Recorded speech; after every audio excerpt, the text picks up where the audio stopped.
Lo que se vio y se mostró en ese partido, para mí es una vergüenza. Más allá si Alianza no jugó bien y Cienciano aprovechó las cosas, yo sí pongo como uno de los responsables a este árbitro porque las cosas no deben de acabar así, o por lo menos de esta manera. Y sinceramente, si esta es la factura por la ausencia de la asamblea pasada que convocó Agustín Lozano, entonces, ¿para qué se juega el campeonato si ya se sabe quién será el campeón? Alianza salió con lo mejor de lo mejor para poder enfrentar a Cienciano. Vizcarra en el arco, la pareja de centrales de Zambrano y Garcés, por derecha Enrique, por izquierda Trauco, como ancla estuvo Noriga junto con Lavandera y Cepelini, arriba Quevedo, Castillo y como única punta Paolo Guerrero. En la previa del partido, este encuentro no iba a ser para nada sencillo. Más allá que Alianza sea el favorito, se sabe que los dos están jugando torneos internacionales, e independientemente de cómo le vayan, están a un ritmo distinto. Y Gorosito lo supo desde un primer momento, porque si no, hubiera mandado a suplentes y guardado a su equipo titular para el martes contra Sao Paulo. Muy simple. Cuando se juegan partidos de esa magnitud, tu equipo agarra un ritmo internacional, esa actitud distinta, esa energía de más, y Cienciano lo demostró, porque además de participar en la Sudamericana, lo está haciendo muy bien.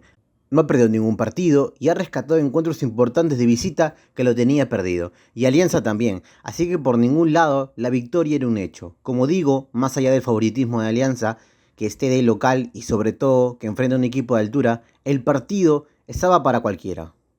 En el inicio del partido, todo el primer tiempo estuvo decente. No fue el típico partido donde el local ataca y la visita se defiende. Al contrario, tanto Vizcarra como Barrios tuvieron su momento para poder demostrar.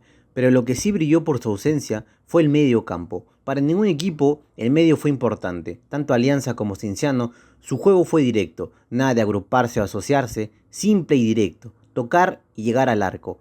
Algo fuera de lo común para esta Alianza, que siempre tiene ese juego asociativo y colectivo. El primer gol llegó a los pocos minutos de empezar el partido, pero fue anulado por una jugada completamente de VAR, porque fueron detalles para esa posición adelantada. Y después todo el partido fue así. Alianza ataca, llegaba al arco, no entraba. Cienciano lo mismo, atacaba, llegaba al arco y no entraba. Pero el detalle acá y todo el show empieza desde una falta claramente para hacer un penal. No se vio porque no se quiso ver, así de sencillo. No hay justificación para que no lo cobres, la falta es clara, muy evidente, y esto es el inicio de un arbitraje que dejó mucho que desear. De todos los árbitros del Perú, los FIFA sobre todo, tienen una reputación más que decente, o eso deberían de tenerlo, porque en cada partido, así sea árbitro FIFA o no, siempre comete sus errores. El indiscutible Julia Alarcón, que siempre quiere ser el protagonista. Daniel Ureta, el árbitro que estuvo en el clásico que lo hizo fatal. Michael Espinosa, que también tiene sus errores, como Augusto Menéndez, pero entre todos hay dos que están por encima de ellos, como lo son Kevin Ortega y Bruno Pérez. Entre los dos, para mí, Bruno Pérez era el que más se apegaba a las reglas y Ortega más al corazón. Y se le pondría un número, Kevin Ortega podría ser un 6 y Bruno Pérez un 6.1.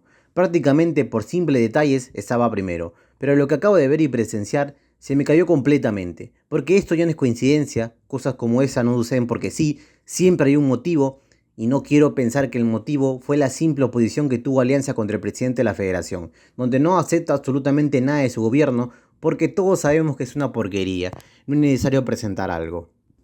Y al no ir y presentarse en la asamblea de Agustín Lozano, donde prácticamente todos, por arte de magia, levantaron su palito verde como si todo estuviera bien. No hay problemas, acá simplemente no hay problemas, no pasa nada, es la mejor liga del mundo. ¿Dónde quedaron los problemas de los árbitros? ¿Cómo subió Juan Pablo II? Las irregularidades de la liga, la falta de compromiso de la federación hacia los clubes, el pago por transmisión de 11.90, ¿dónde quedó eso? O sea, porque te prometen algo o ves los palitos verdes, ya te volteas. ¿Así de simple tiene que ser? Qué increíble de verdad. Toda una mafia. El primer tiempo acabó en un partido muy peleado. Estaba para cualquiera. Pero ese penal en los últimos minutos nunca se cobró. Ya en el segundo tiempo, las cosas cambiaron radicalmente. Fue otro partido, otro encuentro, se desdibujó totalmente, fuera de control, se le fue de las manos al árbitro, un desastre por donde lo mires. Creo que con ese gol anulado a los primeros minutos del partido ya era un aviso de lo que se venía, y más aún con la roja de Guerrero, donde supuestamente le pega a un jugador de Cienciano en la cabeza.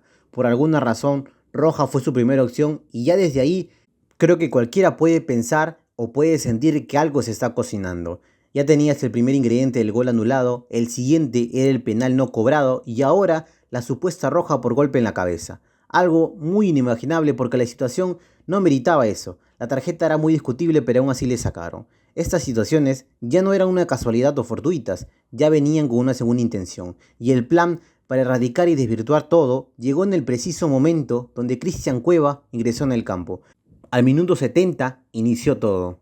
Con Cueva en el campo, todo lo que podría sentir el jugador cienciano se limpió completamente porque los reflectores enfocaban a Cueva y con su conchudez y experiencia, más el conocimiento del hincha, sabe cómo manejar ese tipo de partidos. Con lo poco que hizo, bastó y sobró para hacer muchas cosas, tanto el pase gol que falló Ortiz como la llevada del balón que sufrió Enrique Noriega. Y me quedo con esa jugada porque con esto se desarrolla una de las jugadas claves para que Alianza acabe como acabó.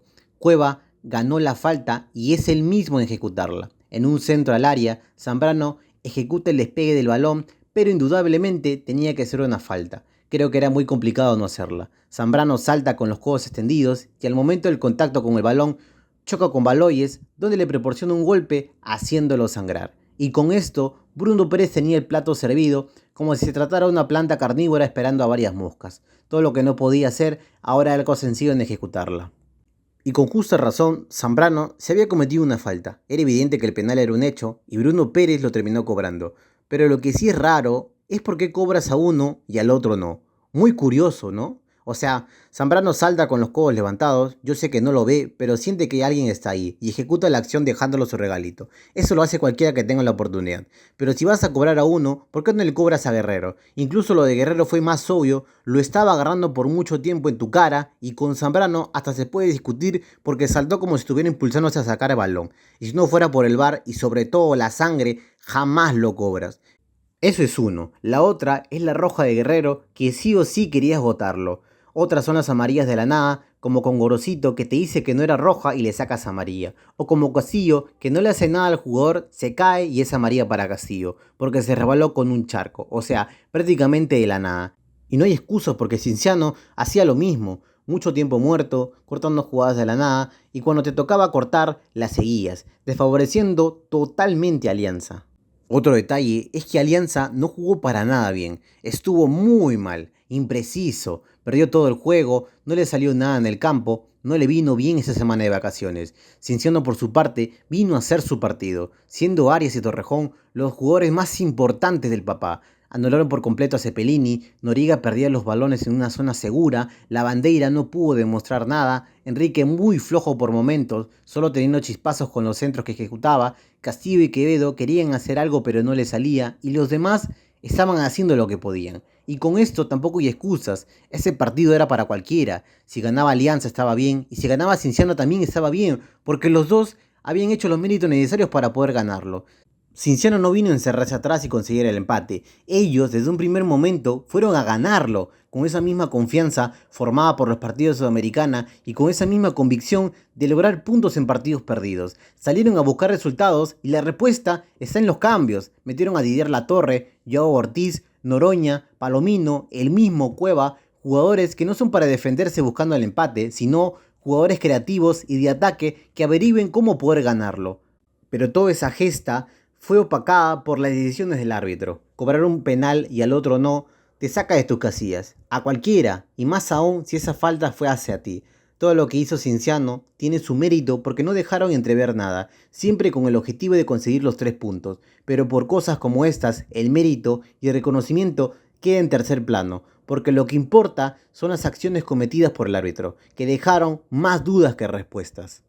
Yo Guerrero lo entiendo. Como lo repito, que no te cobren un penal donde la falta fue hacia ti y que el rival obtenga algo que tú no, teniendo las mismas condiciones para obtenerlo, es injusto y nada arbitrario. Y desde ese punto, yo lo entiendo. Y a Gorosito también. Las acciones de Bruno Pérez son muy evidentes y la molestia de este tipo de cosas tiene su límite. Pero lo que sí no coincido y me parece una falta total es cómo salieron. Gorosito no puede hacer eso. Salir a mitad de la cancha de esa manera no lo puede hacer. Guerrero, sacarse una roja en el contexto del partido es como poner sal a la herida. Y con Gorosito era alcohol en sangre viva. Con esto simplemente alimentas a Bruno Pérez con su informe. Y ahora no sé cuántas fechas de sanción caen. Y lo peor es que pueden clausurar el estadio por joder. Esas consecuencias no lo toman. Y no digo que Guerrero y Gorosito hayan incitado a la violencia, cosas así. Pero si tomas esas actitudes de abandonar un barco que está a punto de hundirse, ¿cómo crees que lo toma la tripulación? En vez de ayudar a que no se hunda, a calmar los ánimos de los demás o evitar lentamente una desgracia, te vas y te tiras del barco dejando a tu tripulación a su suerte. ¿Cómo lo puede interpretar el hincha? ¿Cómo lo puede interpretar los jugadores? ¿Acaso Barcos cuando fue expulsado hizo lo mismo? Así el árbitro esté mal y todo esté en su contra, no puede reaccionar de esa manera. Barcos, cuando le tocó, se retiró tranquilo, expresando su serenidad y pidiendo disculpas. Todo un capitán, porque si el líder se desmorona y flaquea, ¿cómo crees que lo pueden hacer los demás? Si el más fuerte de todos cae, no le pidas a los demás que se levanten.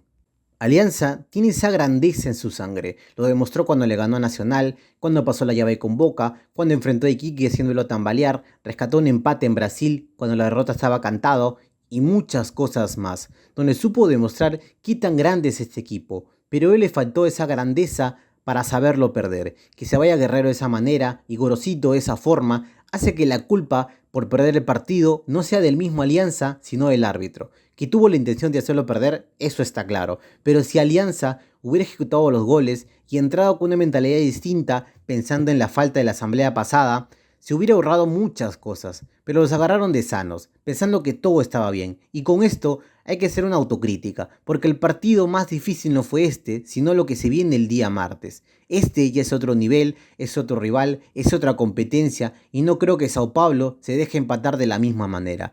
Va a ir netamente a sacar los 3 puntos que no pudo hacerlo en casa. El partido acabó 1-0 a favor de Cienciano con un gol de penal ejecutado por Cueva, en un regreso no deseado y donde por fin el reto Cueva puede ser ejecutado con normalidad después de 2 años.